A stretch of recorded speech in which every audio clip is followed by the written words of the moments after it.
Welcome to the Daily Recall Show.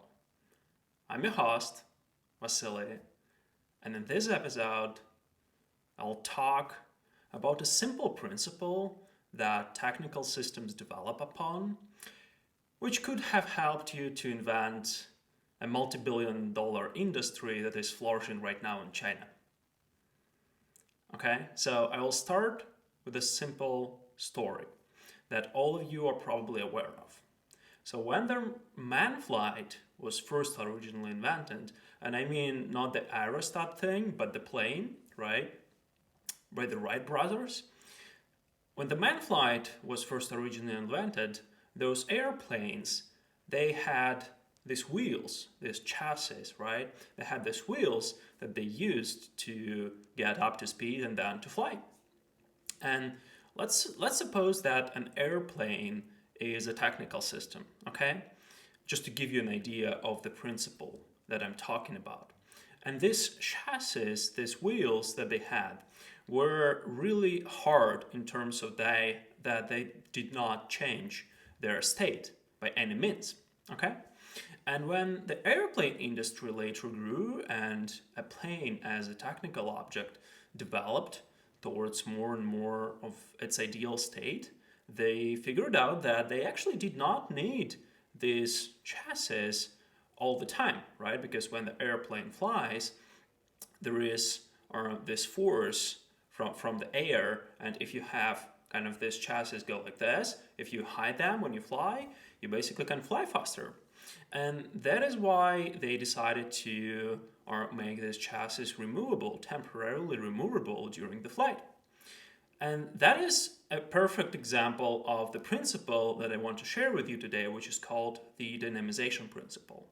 So the principle suggests that all technical systems that develop towards their ideal state of formless function, when they come through these stages of their development, they actually become more dynamic, okay? So they come from being really hard, like those airplanes of old times, that had these wheels that you could not move by any means, towards being more dynamic, where the wheels, the chassis hide, then the wings.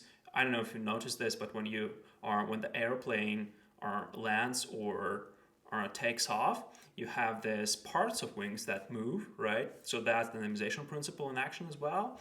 And airplanes that people use in wars, those really fast ones, they even have parts of their wings dynamic. So that's an example from the air industry, right? And let's just take this principle and try to solve a problem using this principle.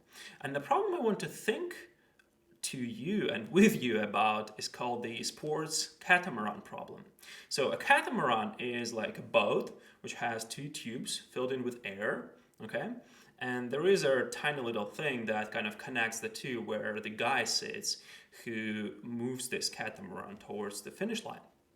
And the problem with those catamarans was that they were really kind of unstable, okay? And when you turn that thing around, when you fall into the waters, it's really hard to turn it back onto the right side, because you have to create the force, the impulse enough, or with enough force to turn the thing. So that was a really painful experience. And therefore, they invited a guy to solve this problem. And the guy's approach was basically not to do anything with the catamaran itself, right? But to make this thing, the connector that connects those two tubes, dynamic. Okay?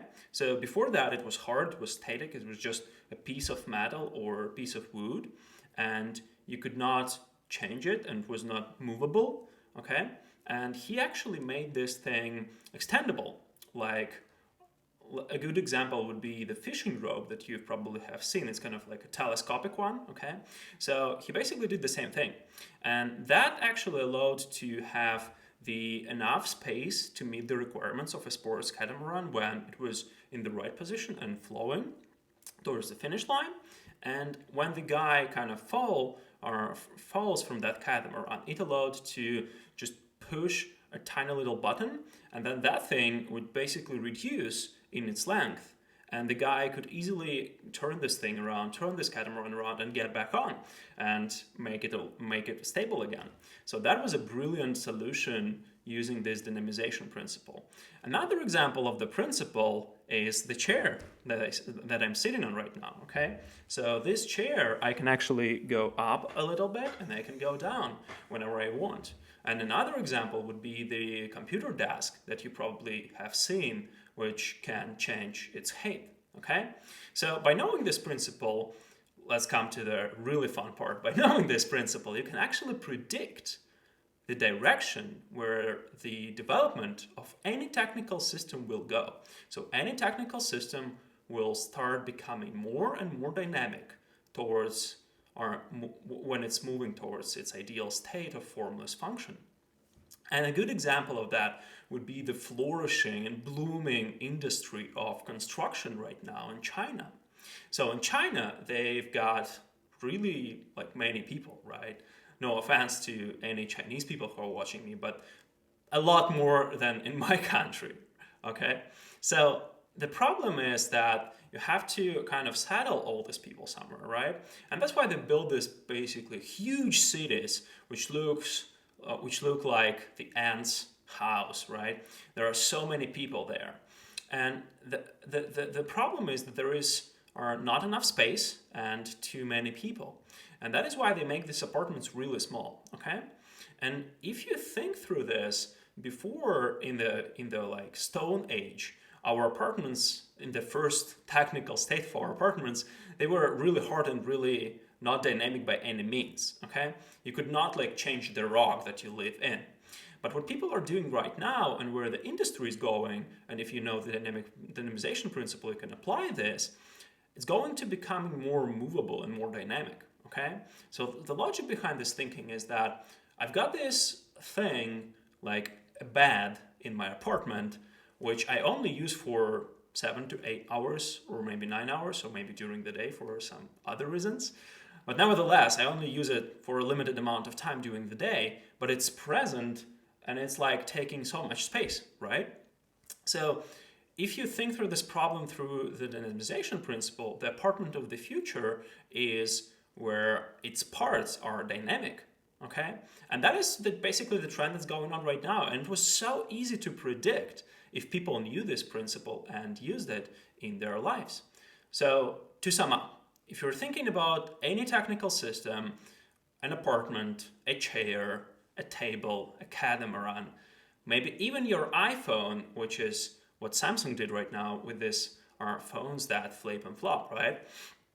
Any technical system will develop towards becoming more dynamic and having more movable components that are a little bit more dispersed, which is the thing that I'm going to talk to you about tomorrow.